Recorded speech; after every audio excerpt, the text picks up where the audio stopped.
recent months, there's been a lot of theorizing going on in the FNAF community involving newer pieces of evidence. Characters like Gregory, Cassie, and the Mimic have been popping up everywhere, but there's still some questions that have never been answered from the older games. So in this video, we'll take a step back and ask a question from one of the classic games. Why can Foxy see through a mask in FNAF 2? In this game, which takes place after FNAF 1, you play as a new employee named Jeremy Fitzgerald, and it's your job to watch over the animatronics during your classic 12 to 6 night shift. But you have a few enemies to deal with along the way: the toy animatronics, the puppets, and the withered animatronics. The toy animatronics were made after the company decided that the characters needed a new and updated look that was more kid-friendly, and the withered animatronics were made for the previous Freddy's location in 1985, but it closed down. While they were going to be repurposed for the current location, the withered animatronics were run down and scary looking, so they were kept in storage only for the use of spare parts. By now I'm sure you've noticed the older models sitting in the back room.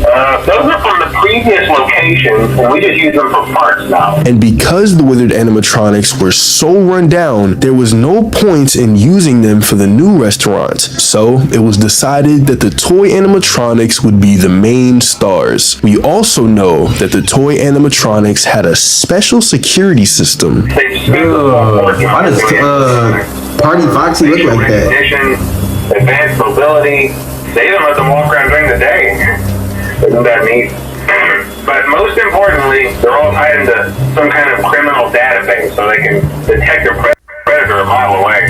Heck, we should be paying them to guard you. But because the animatronics weren't given a proper night mode, they roamed free at night, trying to find a room with people in it, according to Phone Guy. They're meant to be around children in spaces with loud noises, but when it gets quiet, they'll try to find an environment that matches more closely to what they're used to. This leads to them trying to find us in the security room. But of course, we know that these animatronics aren't here to have a party with us. One wrong move and the game is over by getting killed by one of them. Which is why in FNAF 2, we are granted a Freddy mask, something that can be worn when we come in contact with most animatronics so they won't recognize us as human. Due to their new facial recognition system, this would trick them into believing that we ourselves are an animatronic and shouldn't be attacked. However, this doesn't work when it comes to two characters, the puppet and Foxy. Instead, we must keep the music box wound up and have our flashlight handy. But why doesn't the mask work on them? In the case of the puppets or marionette, they would be able to recognize us mainly due to their superior senses. After all, they make this statement in Ultimate Custom Night. The others are like animals, but I am very aware. Now, whether or not you believe Ultimate Custom Night is canon is up to you, but there's no doubt that Marionette stands out from the others. She was originally supposed to be a security puppet, meant to protect Charlotte Emily, Henry Emily's daughter, who was once a co-owner of Freddy's, so her facial recognition skills would be top tier, so much so that a mere mask wouldn't be able to fool her. Also, after the first missing children's incident in 1985, the puppet was in charge of bringing life to the dead children, acting as an all-powerful animatronic. They're known for protecting the others, and it wouldn't make sense that they'd mistake a fake Freddy mask over the real thing. So if that's the case for the puppet, then why doesn't the mask work on Foxy? This whole matter could easily be settled with an explanation relating to game mechanics. You can't use the mask as a defense mechanism for all of the animatronics because it would get boring and just straight up tedious. However, there might be a deeper explanation than this. Similar to the puppets, Foxy also had an experience encountering dead children. During the second missing children's incident of 1987, he saw the children before and after their murders. This can be seen in FNAF 2's Foxy Go Go Go minigame, in which he exits from the curtains in Pirate Cove and walks into a room with children who are excited to see him. This is done 2 more times. However, on the third, Purple Guy, aka William Afton, can be seen in the bottom right corner.